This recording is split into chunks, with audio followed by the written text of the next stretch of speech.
하나님의 말씀을 우리의 온 심령에 받았습니다. 하나님의 지혜로 사는 삶, 하나님의 지혜로 사는 삶, 이런 제목으로 같이 은혜 나누겠습니다. 좌우 옆에 계신 분하고 인사하겠습니다.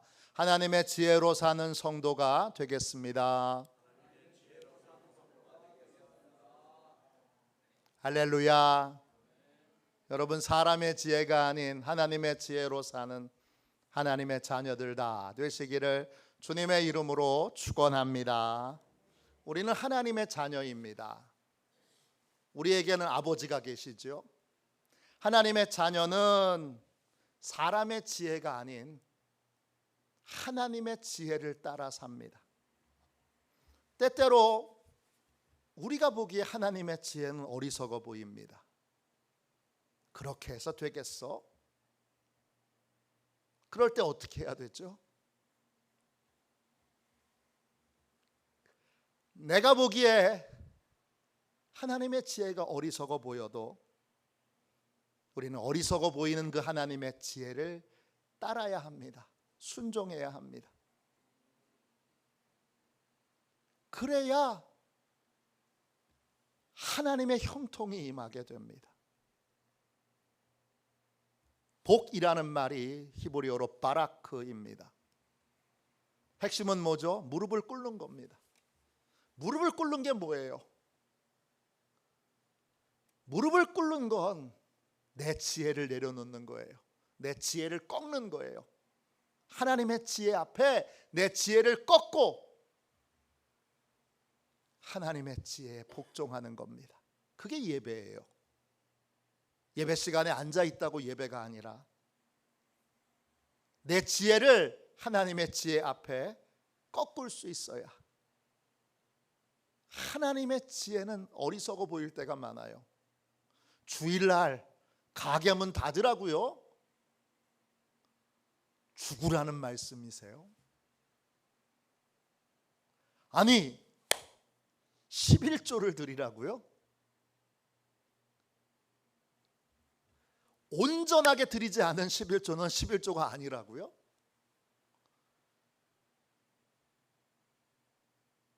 그렇게 드리고 뭘 먹고 살아요?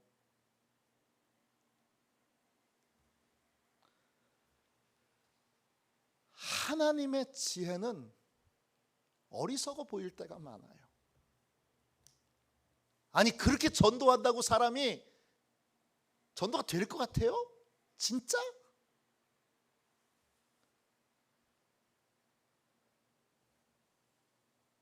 전도를 하는 사람들이 어리석어 보입니다.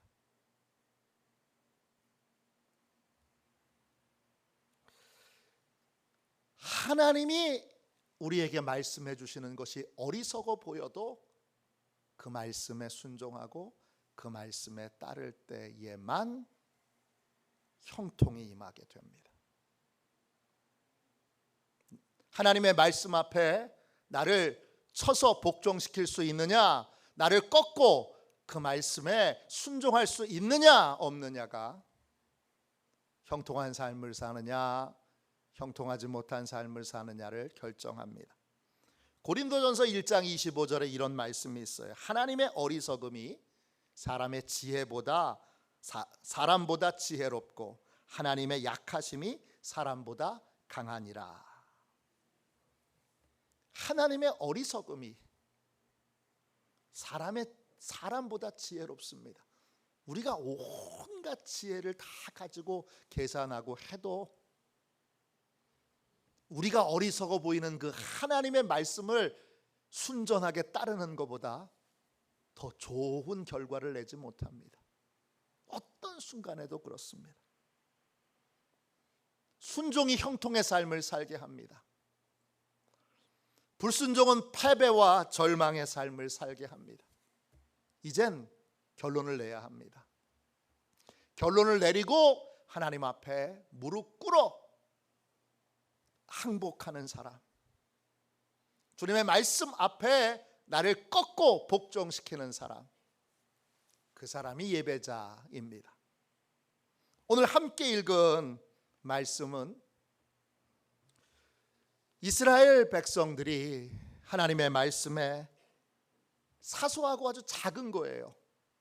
불순종함으로 큰 낭패를 본 이야기를 우리에게 전해주고 있습니다. 하나님은 여부스 사람이 사는 땅을 이스라엘 백성에게 주겠다고 약속하셨어요. 제일 먼저 누구에게 약속하셨느냐? 아브라함에게 약속하셨어요. 창세기 15장 18절부터 21절까지 보면 하나님과 아브라함이 언약을 맺어요. 그리고는 여러 땅을 주시겠다고 하셨는데 그 주시겠다고 약속하신 땅 중에 여부스 사람의 땅이 있어요. 나중에 모세에게도 하나님은 다시 그 약속을 확인시켜 주세요. 하나님이 이스라엘 백성들을 출애굽시켜서 가나안 땅으로 들어가게 하셔서 가나안 땅을 차지하게 하시는데 그 차지할 땅 중에 하나가 여부스 사람들의 땅이에요. 또 출애굽기 34장 11절에 보면 여부스 사람들을, 그 땅에 살고 있는 여부스 사람들을 하나님이 이스라엘 백성들을 위하여 다 쫓아내 주실 것이라 그랬어요. 하나님은 약속하셨어요.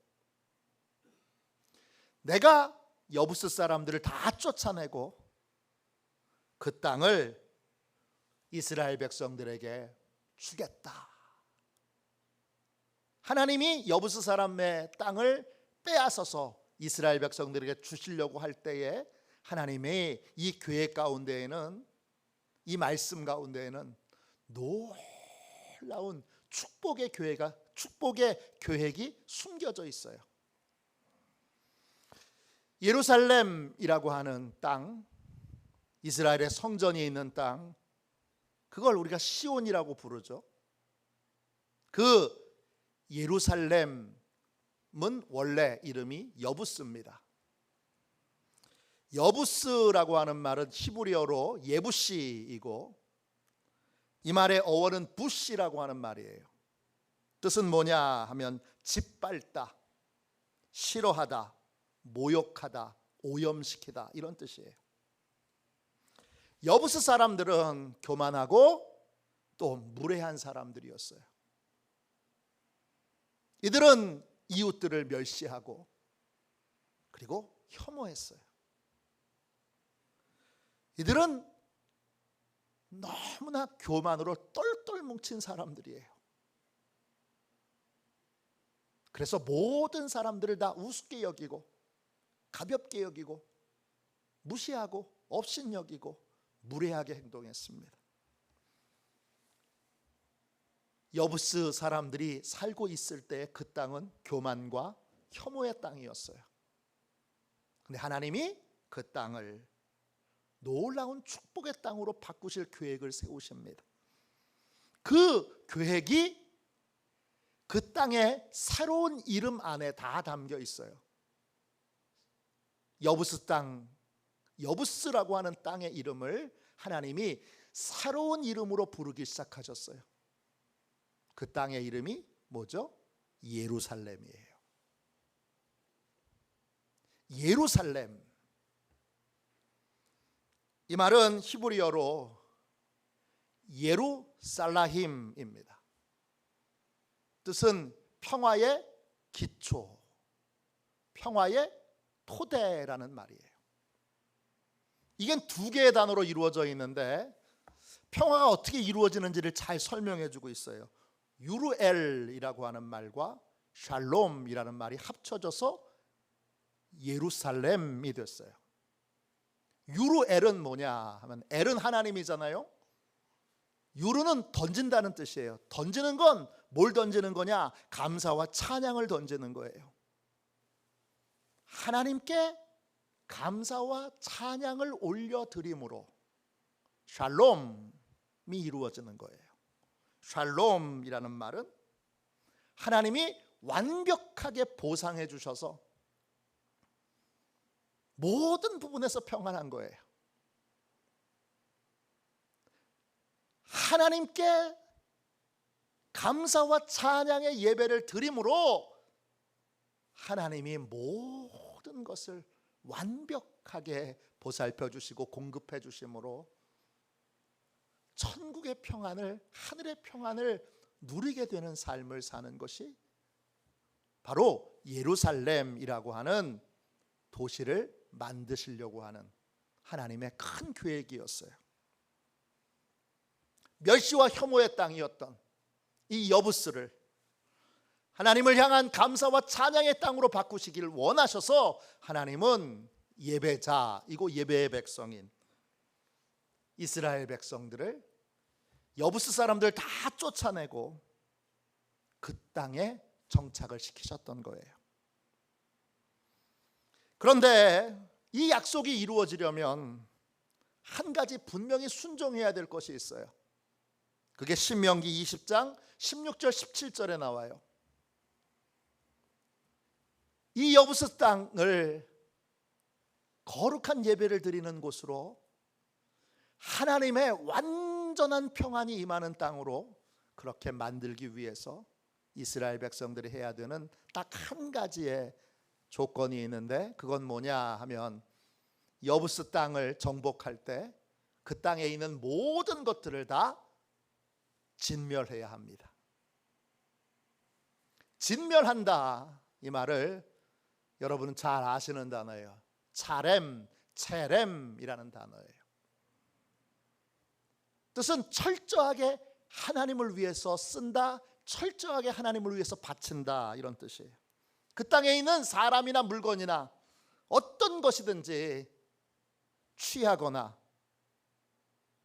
또는 다른 목적으로 사용해서는 안 되고 하나님을 위하여 그 모든 것들을, 하나님의 말씀에 순종하여 그 모든 것들을 다 소멸시켜야 됩니다. 그게 체렘이고 차람입니다. 히브리 원어로 보면 진멸하라 하신 그 말씀을 어떻게 써놨냐 하면 차람 이렇게 두 번 써놨어요. 진멸하고 진멸할지어다, 완전히 진멸할지어다 그랬어요. 근데 이스라엘 백성들이 그렇게 안 했습니다. 여호수아 10장에 보면 여부스 땅을 정복할 때 이 여부스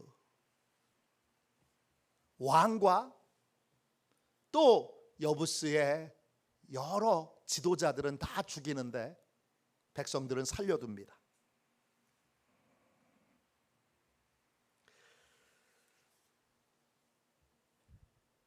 하나님이 승리를 주셨는데, 그래서 여부스 땅을 차지했는데 하나님의 말씀대로 여부스 사람들을 다 진멸하지 않았습니다. 그 후에 어떻게 됐을까요? 이스라엘 백성들은 가나안 정복 전쟁을 계속해야 했기에 예루살렘에만 신경을 쓸 수 없었어요. 그래서 계속 다른 지역에 정복 전쟁을 벌이는 동안에 여부스 사람들이 예루살렘을 다시 탈환하게 됩니다. 다시 예루살렘은 여부스가 되고 멸시와 혐오의 땅이 됩니다. 정복 전쟁을 다 마무리하고 나서 유다 지파가 예루살렘을 탈환하기 위해서 도전하지만 실패합니다. 오늘 읽은 말씀이죠. 63절을 다시 보세요.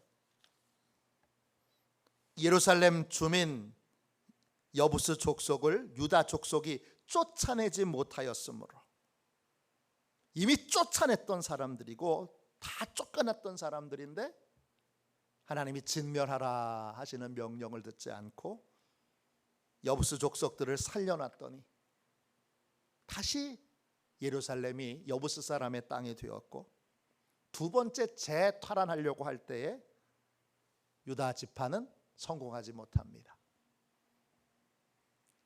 그래서 그 다음이 더 끔찍하죠. 63절을 다시 보세요. 오늘까지 유다 자손과 함께 예루살렘에 거주하니라. 그래요. 사사기 1장 21절에 보면 베냐민 지파도 예루살렘을 정복하기 위해서 도전합니다. 예루살렘을 재탈환하는 작전을 펼치는데 성공하지 못합니다. 왜 베냐민 지파가 도전했느냐? 이 예루살렘은 베냐민 지파와 유다 지파 경계선에 있습니다. 그래서 유다 지파가 공격할 수도 있고 베냐민 지파가 공격할 수도 있는데 두 지파가 다 두 번째 탈환을 위하여 도전했을 때는 다 실패합니다. 왜냐? 하나님이 두 번째는 약속하지 않으셨기 때문입니다. 두 번째 탈환은 약속하지 않으셨기에 그들은 패배합니다. 이스라엘 백성들은 여부스 땅을 정복했을 때 승리에 도취해서 하나님이 명령하신 것을 온전하게 지키지 않았습니다. 하나님이 말씀하신 대로 온전하게 행하지 않았습니다. 그 결과 하나님의 계획은 여부스 땅을 예배의 땅으로 바꿔서 이스라엘 백성들과 이웃 나라에 평안과 안식과 형통을 베풀어 주시려는, 예배의 영광을 체험하게 하시려는 하나님의 계획은 뒤로 미루어집니다. 언제까지 미루어지죠? 다윗 왕 때까지 미루어집니다. 다윗 왕 때 가서야 비로소 여부스 사람의 땅 예루살렘이 정복됩니다. 사무엘하 5장 6절 7절에 보면 다윗과 다윗의 부하들이 여부스 사람들을 예루살렘 땅에서 몰아내고 비로소 그 땅을 차지하고, 그리고 나서 다윗의 아들 솔로몬에 의해 그 땅에 성전이 세워지게 됩니다. 하나님은 여부스 사람의 땅, 이 여부스를 하나님께 예배드리는 예배의 땅으로 바꾸기를 원하셔서, 그래서 이스라엘 백성들에게 그 땅을 정복하도록 은혜를 베풀어 주셨고 여부스 사람들을 다 쫓아냈습니다. 그런데 진멸하라 하신 그 명령을 듣고 따르지 않으므로 예배를 통해서 하나님의 놀라운 형통과 안식과 축복을 주시려는 하나님의 계획은 무려 380년 뒤로 미뤄집니다.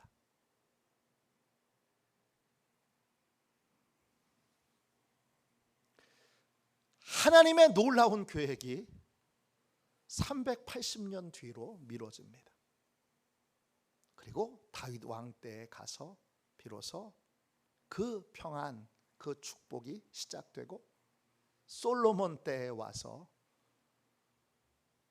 여러 나라들도 그 하나님의 예배의 영광을 체험하게 되는 복을 누리게 됩니다.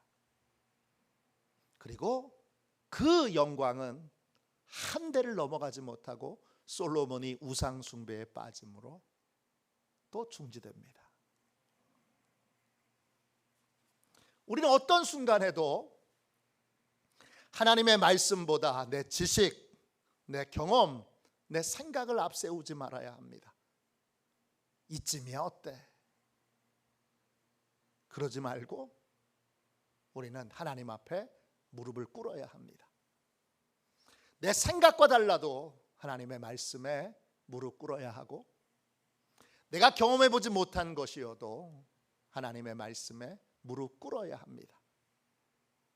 그럴 때 형통이 열리고 하나님의 뜻이 이루어지는 것이 형통이고, 하나님의 뜻대로 이루어지는 것이 복과 은혜인 것을 꼭 기억하고, 이제부터 무엇을 하든지 하나님 앞에 무릎 꿇고 이제는 하나님의 뜻대로, 하나님의 방법대로, 하나님의 말씀대로 따라 행하기로 오늘 하나님 앞에 무릎 꿇는 하나님의 귀한 자녀들 되시기를 주님의 이름으로 축원합니다. 어느 한 여자 집사님이 딸이 하나 있는데 딸이 사춘기입니다. 이 딸은 성격이 까다로워요. 그래서 고집도 세요. 그래서 키우기가 너무 어려워요. 초등학교 때는 늘 잔소리하고 야단치고 혼내면서 그렇게 키웠는데 중학교 가니까 말을 안 들어요. 사사건건이 부딪힙니다. 딸 키우는 게 너무 힘들어서 하나님 앞에 가서 눈물을 흘리면서 기도했어요.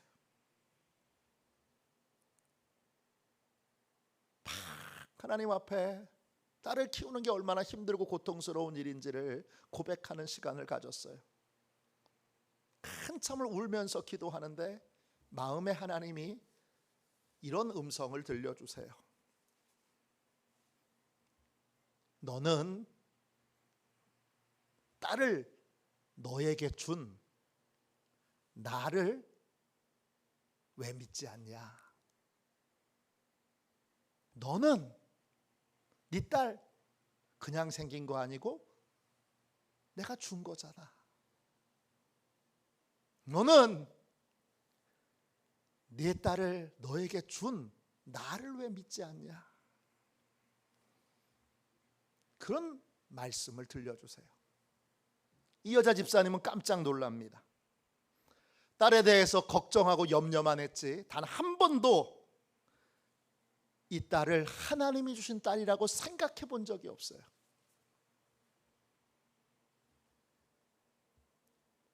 하나님이 나쁜 거 주실 리가 없는데 왜 이런 딸이 태어났는지 원망하고 불평하고 속상해하고 괴로워하기만 했지 한 번도 선하신 하나님이 선한 뜻으로 내게 이 귀한 딸을 주셨다 이런 생각을 가져본 적이 없어요.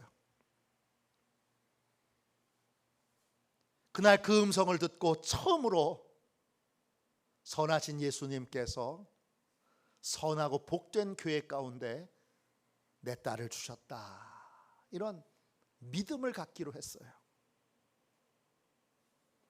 처음에는 용기가 많이 필요했어요. 평소대로 습관을 따라서 야단치고 혼내야 되는데 딸을 다르게 보려고 그러니까 너무 어려워요.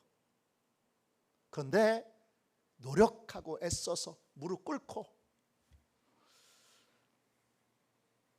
내 딸은 내 딸이 아니라 하나님이 보내주신 귀한 딸, 하나님이 보내주신 거룩한 딸, 하나님이 보내주신 아름다운 딸 이렇게 보기 시작하니까 딸의 성품과 기질이 나쁜 게 아니라 자신과 다른 기질과 성품을 가졌다는 걸 깨닫게 됐어요. 자신은 어렸을 때부터 어른들이 시키는 대로 순종하는 삶을 살았어요. 근데 딸은 누가 시키는 걸 싫어하고 무엇이든지 주도적으로 자기가 열정을 갖고 해야 하는 딸이었어요.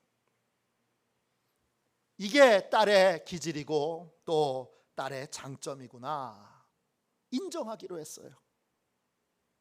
그때부터 주님의 말씀에 복종해서 한 가지를 아주 이를 악물고 하지 않게 됐는데 뭐냐? 딸에게 먼저 이래라 저래라 말하지 않기로 했어요. 대신 기도를 많이 했어요. 어느 학원을 갈까? 공부는 어떻게 할까? 어떤 방법으로 공부할까? 이걸 주님이 철저히 딸 가연이에게 알려주셔서 가연이가 결정할 수 있도록 그렇게 기도했어요. 아이가 잘못했다고 생각할 때에도 섣불리 야단치지 않고 더욱더 주님을 믿고 의지함으로 이 딸은 하나님이 주신 귀한 딸. 그래서 격려하고 위로했어요. 그러자 변화는 서서히 일어났어요. 학교 공부가 조금씩 올라가기 시작했어요. 70점 맞았던 거 75점 맞고 다시 80점 맞고 그렇게 올라갔어요. 중3 여름방학이 됐을 때 딸이 엄마한테 이렇게 한 가지를 제안합니다. 엄마, 나 일주일만 자유롭게 내 마음대로 할 수 있도록 시간을 좀 줘. 예전 같으면 택도 없는 말인데 집사님의 마음에 주님이 딸의 소원을 들어주라는 그러한 감동을 주셔서 허락합니다. 그 한 주간 여자 집사님은 지옥 같은 삶을 살았습니다. 딸의 행동 하나하나가 마음에 드는 게 하나도 없습니다. 방에서 하루 종일 뒹굴고 늦잠 자고 음악 듣고 친구들 만나고 컴퓨터 게임하고 정말 잔소리와 야단이 목에 여기까지 올라왔지만 꾹 참았습니다. 다섯째 되는 날에는 눈에 거슬려서 정말 폭발할 직전이었는데 내가 죽어야지. 그리고 하루 종일 금식하며 기도했습니다. 집사님의 눈에 딸의 그 일주일은 무의미하게 허비해버린 시간이었습니다. 괜히 딸에게 자유시간을 줬다 후회를 많이 했습니다. 드디어 일주일이 끝났습니다. 딸이 외출하고 돌아왔는데 예쁜 티셔츠를 하나 사가지고 와서 선물이라고 엄마에게 줍니다. 그리고 이렇게 말합니다. 엄마, 이번 일주일 동안 엄마는 나를 3번 놀라게 했어. 내가 일주일간 내 맘대로 할 수 있는 시간을 달라고 했을 때 나는 엄마가 허락해 주지 않을 거라고 생각했거든. 근데 허락해 줘서 놀랐어. 사흘도 안 돼. 다시 엄마가 화를 내고 잔소리를 퍼부을 거라고 예상했는데 그러지도 않았어. 그래서 또 놀랐어. 일주일간 공부하라는 얘기를 단 한 번도 하지 않아서 나는 정말 놀랐고 너무 좋았어. 엄마, 난 엄마가 너무 고마워. 날 믿어줘서. 그리고 엄마가 너무 좋아. 일주일간 신나게 놀았으니까 앞으로는 정말 열심히 공부할 거야. 그 순간 이 여자 집사님은 내가 화를 참지 못하고 폭발했더라면 이런 말을 들을 수 없었을 텐데 주님의 말씀에 순종했더니 주님의 방법을 따랐더니 결국 주님이 해결해 주셨구나. 마음속으로부터 깊은 감사가 솟아나게 됐습니다. 무엇이든지 주님의 뜻대로 해야 합니다. 내 생각, 내 방법, 내 경험을 고집하지 말고 그걸 꺾어야 합니다. 무릎을 꿇고 주님께 두 손을 들고 항복할 때 주님의 말씀에 내 생각과 달라도 내 경험과 달라도 내가 경험해보지 못한 것이어도 순종할 때 비로소 형통의 은혜가 임하고 그것이 바로 진정한 예배입니다. 오늘 이스라엘 백성들은 성공에 취해서 하나님께 순종해야 될 걸 온전히 순종하지 못함으로 뼈저리게 후회스러운 일들을 겪게 됩니다. 우리도 이미 충분히 후회스러운 일들을 겪어왔습니다. 이제는 하나님께 순종함으로 다른 길을 걸어갑시다. 나의 지혜가 아닌 하나님의 지혜로 사는 삶, 나의 방법이 아닌 하나님의 방법으로 사는 삶, 하나님의 말씀에 항복하여 하나님이 하시는 그 말씀을 따라 사는 삶을 사는 하나님의 지혜로 사는 거룩한 하나님의 자녀들이 다 되시기를 주님의 이름으로 축원합니다. 우리 찬송가 347장 함께 찬양하고 항복하셨습니까?